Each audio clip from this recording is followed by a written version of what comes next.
Good afternoon, my name is Theodore Carrington, Theodore Carrington. I'm a resident of Franklin Park, New Jersey, located near the middle of the state. I am the chairperson of the Environmental and Climate Justice Program for the New Jersey State Conference of the NAACP, the nation's oldest and largest civil rights organization. Let me start by stating that every one of us has the right to breathe clean, healthy air. Air that's not saturated with carbon dioxide, clean air that will not make you sick each day when you take a breath, clean air that does not impact your health because of accumulated effects of breathing in carbon dioxide over a lifetime, in a year, every single day. We have the right to breathe clean air free of carbon dioxide and other pollutants. The proposed rule will reduce the harmful impacts of carbon dioxide, a major contributor to global warming that makes our cities hotter, causes increases in asthma attacks and respiratory complications. Carbon dioxide has a great impact on a state like New Jersey, which is ranked the 4th smallest state in the union, yet 11th in population. New Jersey is ranked 5th in the nation for new cancer cases each year. New Jersey has 5 power plants that emit tons of carbon dioxide into the air each year. Plus, we are impacted by the power plants located in Pennsylvania, West Virginia, and Ohio. Data from 2005 indicates Pennsylvania has 78 coal-fired generating units emitting carbon dioxide into the air, and the easterly wind currents blow carbon dioxide and other pollutants into New Jersey every day. Because of the dense population in New Jersey, over 7 million people are exposed to power plant pollution each year.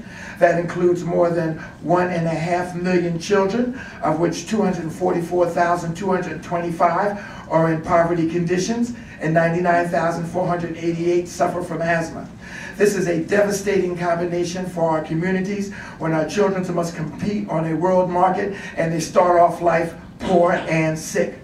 2 of New Jersey's power plants are located in densely populated areas of the state where large numbers of blacks and Latinos live.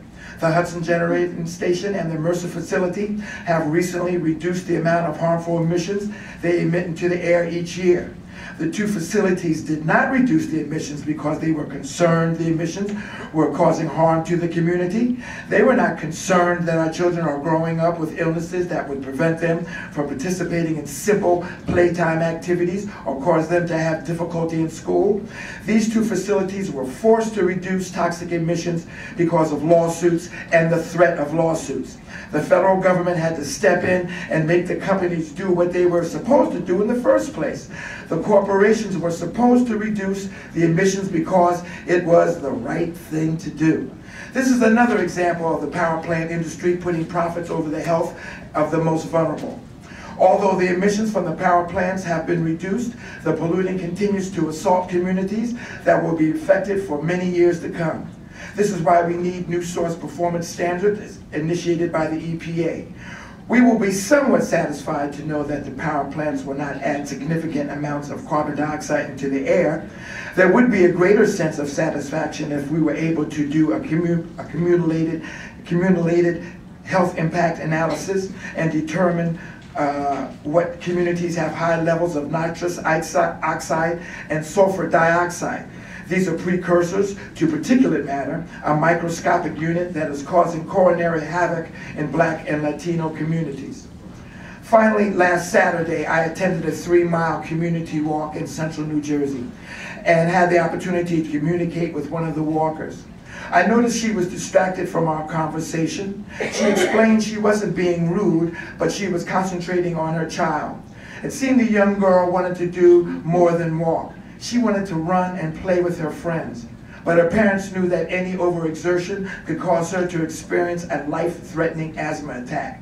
It was all the mother could do to keep her child contained when she should be in the active prime of her young life. Despite the parents' efforts to contain her child, the young girl still had to leave the walk suffering a mild asthma attack. We should not have to suffer just because we breathe. EPA's proposed carbon pollution standard for new power plants is a step in the right direction.